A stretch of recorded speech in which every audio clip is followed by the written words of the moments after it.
I bet you're a bit like me. You value your time and your money. You don't want to waste your time watching an awful Netflix movie. You don't want to waste your money going to a lousy restaurant. And as you look to be a podcast guest, you don't want to waste your time and your money being on a show that doesn't matter. So you ask yourself, is this a good podcast? Hi, my name's Tom Schwab. I'm the founder and chief evangelist officer at Interview Valet. And I get asked this question all the time. Is this a good podcast? Well, it's hard to answer that, right? Because it's like a movie or a restaurant. It varies so much. And often people look for podcasts almost like they look for restaurants or movies. So let me give you an example, right? If you're looking for the best restaurant, right? You go online and you look at the list of the top best restaurants, the top 10 restaurants in the world. And you go there and then you come back and you're like, this was awful, right? Every meal was $100 each and they didn't have a kid's meal. Well, it was a great restaurant. It was a 5-star restaurant, but it may not have been a family-friendly restaurant. So you've got to have context to that. Or for a movie, if my bride looks at online and says, what are the best movies? And she goes to a site and it's a men's health site or something like that. And it's got Rambo, it's got all the action movies. We sit down to watch the movie and she goes, this was not a good movie. Well, it's not a good movie for you, but it doesn't mean it's not a good movie. Same thing with the podcast. There are a lot of great podcasts out there that would be lousy podcasts for you. The flip side is there are a lot of podcasts that people may look at and go, wow, I've never heard of that. That could be perfect for you. So as we pick podcasts for our clients, it's a little bit art, it's a little bit science, and it's a little bit experience. But I want to give you 5 things to look for as you decide, is this a good podcast for me? The first one is the match, right? Does this audience match my ideal buyer? Would these people be interested in hearing from me? Could I add value to them? Are these my people and would they like me? Just because it's in the list of top 200 podcasts does not mean it's a good match for you. So really look at that. Is this a good match for me? Second, look at the maturity of it. You know, most podcasts that die within the first 10 episodes. So if it's a relatively new podcast, it's almost like a relatively new movie or relatively new restaurant. You're the first one checking it out. The other thing is that if they haven't been around long, they probably don't have a lot of listeners. Now, there could be exceptions to this. If they had a big personality or a big brand and then jumped into podcasting, that could be different. You know, look at the maturity of it with the ratings and reviews. How many people are actually commenting on it and engaging on it? So we had the match, we had the maturity. The third thing to look at is the website authority, right? Every podcast interview you go on should give you a backlink. And we have some clients that are doing podcast guesting just for the search engine optimization value. Because every time you go on a podcast, they give you a backlink to your website. And that's a strong signal to the search engines that says, this is a great podcast, or I'm sorry, this is a great website to send traffic to. So for some of our clients, you'd say, hey, which is a better show, Joe Rogan or an undergraduate podcast at Harvard University that gets 200 listens?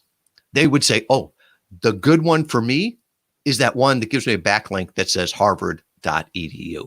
So make sure you look at the website too. Next, look at the reach.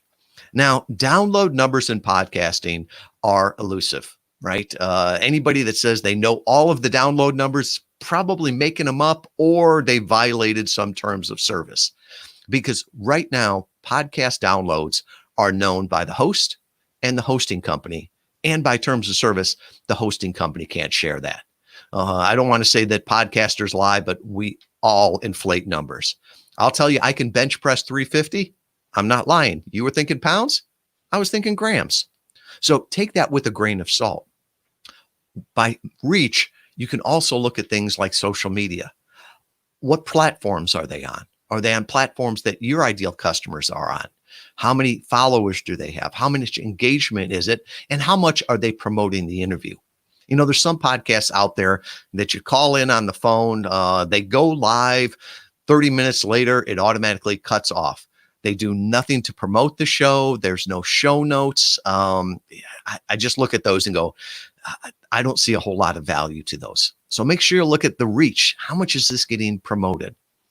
And then the fifth thing, look at the style.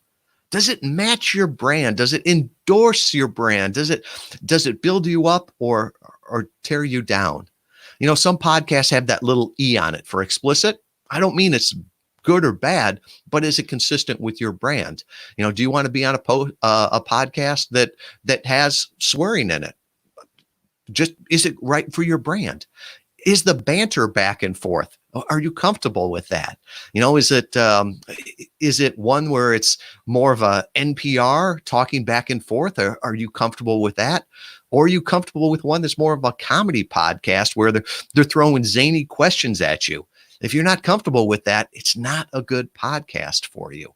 And I can think of a podcast that I listened to, and somebody said this would be a great podcast for you.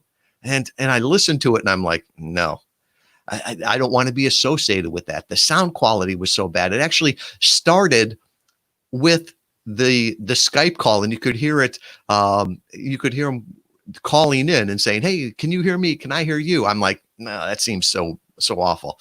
There was another one I listened to, and it was like, it wasn't a conversation. Every time a guest would answer something, the host would come back and talk about how they've done better. And it seemed like one-upping, and they were selling their product continually on there.